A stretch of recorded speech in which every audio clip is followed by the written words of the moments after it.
అయ్యయ్యో!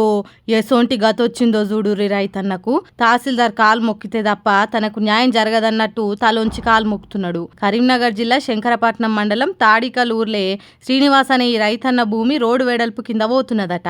అట్లా పోయిన భూమికి చట్ట ప్రకారం నష్టపరిహారం కట్టియాలి. మరి ఎందుకు సర్కార్ ఆఫీసర్లు ఇయ్యలేదో తెలియదు గాని, అయ్యా బాంచన్ నాకు న్యాయం చెయ్యుండ్రి అని కాలు పట్టుకుంటుండు.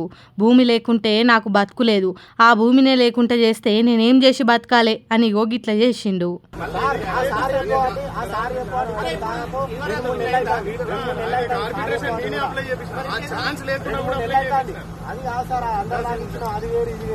ఇన్నరా 2-3 నెలల నుంచి తిరుగుతున్నా, వస్తాయి పోతాయి అన్నట్టు తిప్పల పెడుతున్నాడట.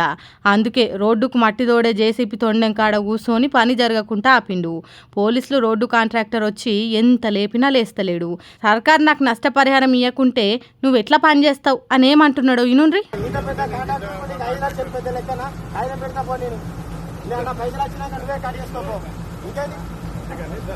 అర్థమైందా?